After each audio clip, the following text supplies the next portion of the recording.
저 김문수 고용노동부 장관님께 묻겠습니다. 예. 장관님, 인터넷 검색을 해보니까요. 네. 그 자꾸하신 그 장관님의 부친과 모친께서는 모두 일제강점기인 1916년과 1919년에 태어났었던 것으로 확인되고 있습니다. 맞으시죠? 누가요? 누구? 저 장관님의 그 부친과 이게 선친이 네. 저희 부모님은 일제시대 때 태어났습니다. 일제강점기 때 태어나셨죠? 그렇습니다. 자, 그러면은 두 분의 국적 어떻게 되시죠? 장관님의 부친과 모친 국적 어떻게 되시죠? 일제시대 때는 뭐 일본 우리나라가 없으니까요. 다 일본 호적이 다 있죠. 아니, 제가 묻는 건 호적이 아니라 그 장관님께서 일제강점기 때 조선인의 국적이 일본이라고 말씀하셨기 때문에 아버님과 어머니 모두 일제강점기 때 태어나셨지 않습니까? 금방 확인해 주셨지 않습니까? 그러니까 우리 저만이 아니고 우리 의원님의 부모님도 똑같죠. 아, 제가 대한민국 조선의 그 당시에 대한민국에 살았던 분은 똑같고요. 그 다음에 만주에 가 있었던 분들은 이 국적 문제를 가지고 중국과 일본 사이에 여러 가지衝突이 있었어요. 저 장관님, 제가 여쭙는 거는요. 장관님께서는 일제시대 조선인의 국적은 일본이다라고 말씀하시지 않습니까? 아니, 일본을 이 변호사님 하셨기 때문에 너무 잘 아시지 않습니까? 아니, 제가 묻는 말 좀 답변만 좀 해주십시오. 그러니까. 저 일제시대 때 일제시대 때 그럼 우리 조선인의 국적은 일본으로 말씀하셨죠? 저 거꾸로 묻습니다. 말씀하셨죠, 장관님? 아니, 자, 거꾸로. 아니, 말씀하셨지 않습니까? 아니, 의원님은 누가 왜 이러십니까? 의원님께서는 일제시대 때 의원님의 부모가 그럼 국적이 어디입니까? 조선입니다. 대한민국이고요. 조선이 나라입니까? 그때는 식민지가 돼버린. 제가 잠시 후에 장관님의 그 말씀이 틀렸다는 것을 확인시켜 드리겠습니다. 제가 묻는 거는 그런 논쟁을 정 장관님께서 아버님, 어머님은 일제강점기 때 태어나신 거는 맞으시고, 그러면은 장관님께서 청문회 때 일제시대 때 우리 조선의 국적은 일본이라고 말씀하셨기 때문에 그 논리라면은 장관님의 김문수 장관님의 부친과 모친은 일본 국적이었던 것입니다. 그렇지 않습니까, 장관님? 저 용기 있게 말씀하십시오. 아니라 우리 의원님의 부모님은. 장관, 제가 질의한 거지. 제가 질의 받는 입장은 아니지 않습니까? 제가 거꾸로 질의를 해봅니다. 그래. 왜 상식적인 걸 가지고. 아니, 장관님, 왜 그렇게 자신이 없으십니까? 왜 자꾸 하세요? 아니, 논리적으로. 아니, 논리적으로 본인의 부모를 먼저 생각해 보면 되지. 저는 우리 아버지, 어머니 일제시 태어나셨습니다. 하지만 일본 국적이라고 저는 한 번도 생각해 본 적이 없습니다. 뭐 무슨 국적입니까? 조선이고 대한민국 임시정부, 그리고 대한제국과 대한민국으로 이어지는 독립운동을 왜 합니까, 그러면? 그거는 장관님 말씀이 틀렸다는 것을 제가 잠시 후에 객관적인 자료로 제가 확인시켜. 일단 근데 장관님이 왜 일관성이 없으십니까? 예? 일관성이 왜 없으세요? 아니, 우리 일제시대 때 우리 조선인의 국적이 일본이라고 말씀하셨잖아요. 그러면 장관님이 아버지, 어머님도 일제시대 때 태어나셨으니까 일본 국적이시네요. 논리적으로 3단 논법상 그렇게 되잖아요. 의원님이 가서 호적을 떼보세요. 뭐가 돼 있나? 제가 묻는 말에 왜 답을 안 하시죠? 고향에 가서 호적을 떼보시라고. 자, 좋습니다. 차마 아버지, 어머니의 국적이 일본이라고는 말씀을 못 하시는 것 같습니다. 좋습니다. 다음 질문하겠습니다. 예. 아니, 그런 식으로 억지로. 아니, 그 변호사도 하신 분이 그렇게 말씀하시면 안 되죠. 자, 호적을 다 떼고 나올 거 아니에요. 신치호 선생님 PPT 좀 띄워주십시오. 이분이 누구신지는 다들 아실 겁니다. 한국 고대사 연구의 1인자이자 근대 민족 사관을 정립한 독립운동가로 평가받고 있는 단재 신채호 선생입니다. 20년 전인 2004년 5월 비뚤어진 역사의 긴 그림자인가 민족 반역 친일파의 후손들은 재산 찾기에 혈안이고 독립유공자의 후손들은 이제 겨우 국적 찾기에 나설 수 있을 뿐이다. 단재 신채호 선생의 국적 회복운동에 나섰던 김상웅 당시 성균관대 견임 교수의 탄식이 있었습니다. 이에 17대 국회 개원 직후 심기남 의원 등 여야 의원 33인이 무국적 사망 독립유공자의 국적 회복에 관한 특별 법안을 발의했는데 통과되지 못하고 폐기된 사실이 있습니다. 이 법안은 당시 법사위 소관이라 법무부 장관님께 묻겠습니다. 예, 박성재 장관님. 당시 당연히 통과되어야 할 것 같은 법인데 통과되지 못하고 폐기된 이유 혹시 아십니까? 저는 알지 못합니다. 아, 그래요? 국정업무가 이제 법무부 소관인데요. 그러면 뭐 오래전의 일이라 잘 모르실 수도 있을 것 같습니다. 자, 그럼 당시 법사위 전문위원 검토 보고서를 보겠습니다. 제가 읽어드리겠습니다. 워낙 중요한 내용이라. 일제시대의 호적 제도를 보면 조선인과 일본인은 명백히 별개의 호적부에 등재되었을 뿐만 아니라 적용되는 법률도 달랐어. 국제법상 대한제국으로부터 대한민국에 이르는 국가의 계속성이 인정된다고 보는 것이 다수설이고, 남조선 과도정부 법률 국적에 관한 임시조례가 우리 국민의 국적에 관한 기본법으로 인정돼요. 일제시대 조선인을 불우하여 출생하였다면 국적에 관한 임시조례에 의하여 미군정하에 조선의 국적을 가짐으로 우리 국민이고 대법원 판례에서도 이를 인정하고 있음. 따라서 특별법안에서 대한민국 국적 회복을 주장하는 자 등은 이미 우리 국민이므로 이들에 대한 국적 회복은 부적절함. 국적 회복이라는 용어보다는 국민임을 확인받도록 하는 것이 오히려 타당할 것이라고 보인다고 서술되어 있습니다. 다시 법무부 장관님께 묻겠습니다. 장관님, 이러한 내용에 혹시 이의 있으십니까? 판결이 판결이 아니고요. 그 국회 법사위 전문위원 그 박기준이라는 당시 검사장 출신이 있었습니다. 그분이 쓰신 그 검토 보고서입니다. 48년도 판결 중에 뭐 저런 내용 비슷한 게 있는 거 아닌가 싶어요. 그거는 좀 이따 말씀드리겠습니다. 예, 일단 요 내용을 잘 모르시니까 알겠습니다. 자, 다음으로 대한민국 대법원 판례 하나 소개하겠습니다. 대법원 1996년 11월 11일 선고 96-1221 판결에 하면은 일제 강점기인 1937년 강원도에서 출생한 원고에 대하여 역시 남조선 과도정부 법률 제11호 국적에 관한 임시조례에 따라 출생과 동시에 조선 국적을 취득하였다가 재헌점 헌법의 공포와 동시에 대한민국 국적을 취득하였다 할 것이라고 설치한 바 있습니다. 천대엽 처장님, 이 대법원 판결 혹시 알고 계십니까? 없습니다. 그런가요? 이 대법원 판결 그 후 변경되지 않았는데 나중에 한번 확인해서 좀 말씀해 주시기 바랍니다.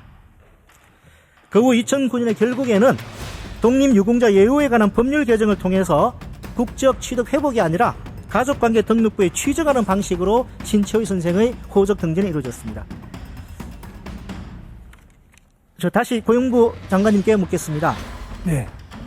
그 인사청문회에서 상식적인 이야기를 해야지 말이 안 되는 이야기를 하시면 안 되죠. 일제시대 때 무슨 한국 국적이 있었습니까? 나라가 망했는데 무슨 국적이 있어요라고 이제 발언을 하셨는데요.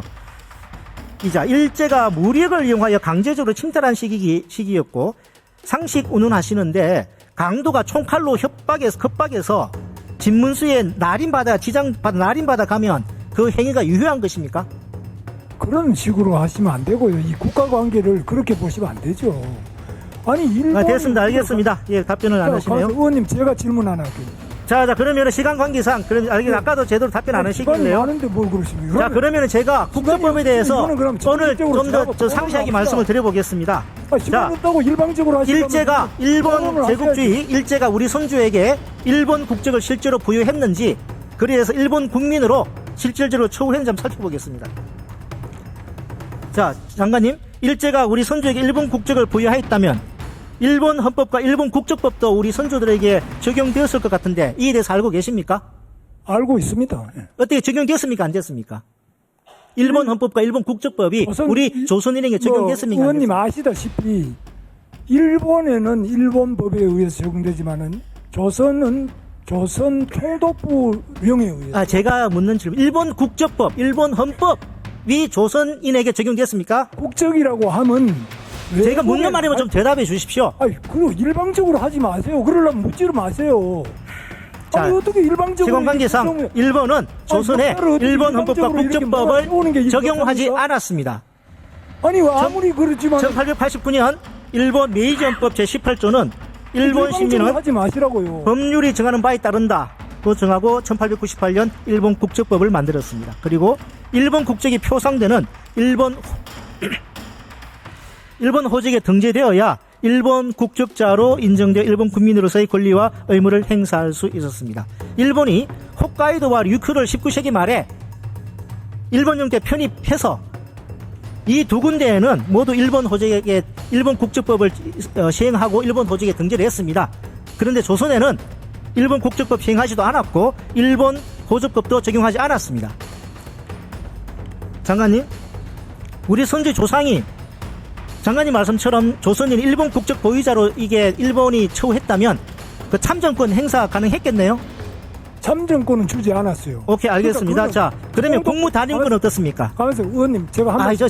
장관님, 시간 말씀 제가 드릴게요. 5분밖에 안 남았는데, 의원님께서 지금 이런 식으로 이 굉장히 역사적이고 복잡한 문제, 이것을 일방적으로 그렇게 주장하시면서 일방적인 것이 아니라 제가 아니, 객관적 팩트 가지고 조금 이렇게 제가 이렇게 답을 뭐라 드리지 붙이고 않습니까? 딱지 붙이고 이렇게 하시면 안 된다고요. 자, 그러면 저 사법제도 이거 다 넘어가 시간 관계상 태형을 보겠습니다. 일본에는 적용되지 않았던 태형을 조선인들에게는 모욕적인 태형을 실시한 거 알고 계십니까? 태양만이 아니라 그냥 죽이는 거죠. 아니, 죽이는 게 아니라 아니, 그거- 일본인은 적용하지 않았는 저 태형을 조선인에게 차별의 적용한 거 알고 아까 제가 계십니까? 다르다고 그러잖아요. 조선은 조선 총독부령에 의해서 다 모든 걸 다 조선 총독부의 법률입니까? 일본 제국 의회가 만든 법률입니까? 의지한다. 일본 법률에 의지한다. 이렇게 재령은. 공부하면 다 나와 있어요. 지금 여기서 이렇게 하면 안 돼요. 자, 장관님, 저 시간 관계상 저 병력 의무 부분 패스하고 외국인 등록 장관 이 시간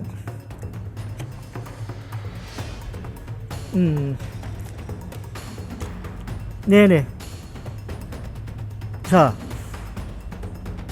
장관님 말씀을 하셨는데 일제 강점기 때 일본은 조선인에게 일제 제국의회에서 제정한 법 체계가 아닌 조선 총독부가 제정한 조선 민사령, 조선 형사령 같은 별도의 법 체계를 적용을 했습니다.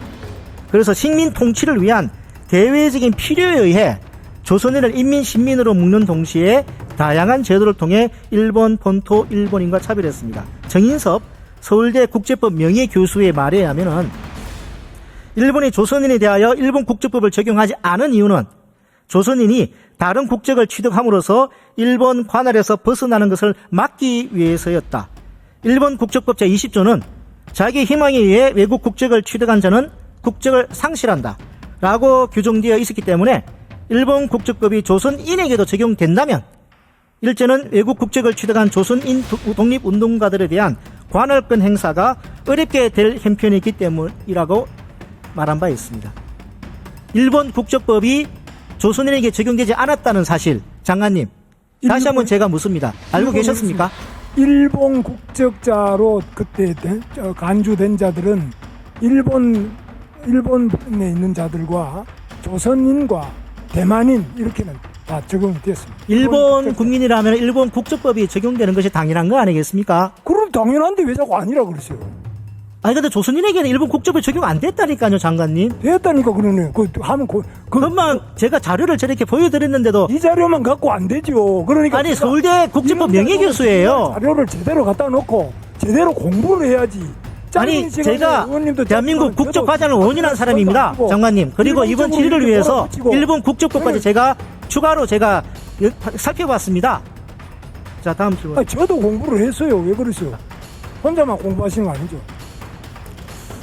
이상에서 살펴본 것 같이 일제강점기 조선인의 국적이 일본이었다는 것은 일제가 조선인을 자신들의 통치 범위 안에 두면서 착취하고 억압하기 위한 수단을 활용한 교묘한 프레임이었습니다. 이런 주장의 근본 관점은 일본 호적에 등재되었거나 등재되고 싶어 했던 친일 매국노 입장과 일치하는 것이며 일제 부역한 것이 반헌법적이거나 반국가적인 일은 아니었다는 주장을 합리화하는 궤변에 불과합니다. 다음으로 일제강점기 관련해서 대한민국 역대 정부가 공식적으로 취한 입장이 무엇이 있는지 살펴보겠습니다. 지금까지 대한민국 역대 정부는 원천적으로 1905년 고종의 성인과 비준 없이 대한제국의 외교권을 강탈한 을사늑약부터 1910년 한일 병합조약까지 모두 무효라고 밝혀왔습니다. 박정희 전 대통령 집권했던 1965년 불력적으로 체결한 한일 기본조약에서조차 1910년 8월 22일 및 그 이전에 대한제국과 일제 간 체결된 모든 조약 및 협정이 이미 무효임을 확인한다고 규정한 바 있고요. 심지어 전두환 군사 독재 정권 시기인 1986년 7월 24일 우리 정부는 을사늑약과 한일 강제 합방 조약 등이 무효임을 천명하면서 과거 대한제국이 여러 나라와 맺었던 다자 조약의 효력을 확인하고 조약 번호를 부유에 공포한 일이 있습니다. 외교부 장관님, 이 사실 맞죠? 네. 해당 문서의 내용을 한번 읽어보겠습니다.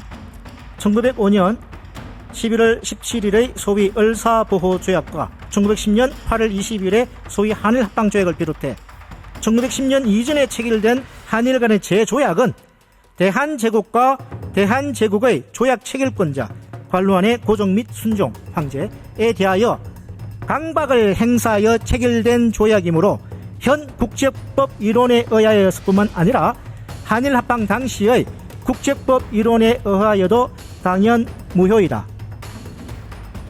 1965년 6월 20일 체결된 한일 기본관계조약 제2조도 1910년 8월 22일 및 그 이전에 한국과 일본 간에 체결된 재조약은 이미 무효라고 인정하고 있다. 여기서부터 잠시만 주목해 주시기 바랍니다. 제가 구독자분들을 위해서 깜짝 선물을 하나 준비했는데요. 제가 항상 여러분들께 뭐라고 말씀드렸나요? 뉴스만 평소에 잘 챙겨보셔도 돈이 된다, 돈을 벌 수 있다라고 말씀드렸는데요. 자, 여러분들 여기 보이는 각종 뉴스, 코로나 유행 사건, 러시아 우크라이나의 전쟁, 엔비디아의 실적, 트럼프와 김정은의 관계 등등과 같은 뉴스를 보게 되면 여러분들은 어떤 생각이 드세요? 그냥 뉴스만 보고 끝내는지, 아니면 이 뉴스를 어떻게 이용할 수 있는지 이 부분을 고민하고 계시는지를 되물어보고 싶습니다. 자, 그 이유가 뭐냐 하면 제가 지난 1월 여러분들께 뭐라고 말씀드렸나요? 지금은 반도체 산업에 관심을 가져야 한다. 뉴스만 보고 그냥 넘기지 마시고 한번 투자 쪽으로 고민해 보셔야 한다라고 말씀을 드렸습니다. 그리고 나서 이런 썸네일을 유튜브나 뉴스를 통해서 많이 보셨을 텐데요. 이런 반도체 산업이 이슈가 되었을 때 부자들은 어떻게 생각한다고 했나요? 반도체와 관련된 투자 수단은 뭐가 있는지, 어떤 주식이 가장 좋은지, 어디에 투자해야 돈이 몰리는지 자연스럽게 생각한다고 제가 말씀드렸죠.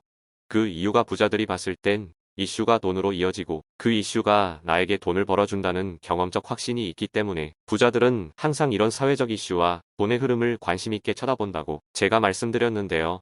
이번에도 마찬가지입니다. 제가 지난번에 시청자분들과 함께하는 주식으로 수익내기 이벤트를 진행했었는데요. 당연히 100% 무료로 진행되었고, 자, 여기 보시면 아시겠지만 제가 지난번에도 저한테 구독이라는 문자를 보내주신 모든 시청자분들께 이렇게 반도체 관련주 중에 많은 종목이 아니라 가장 급등할 확률이 높은 딱 한 종목, 한미반도체 딱 한 종목만을 추천드렸어요.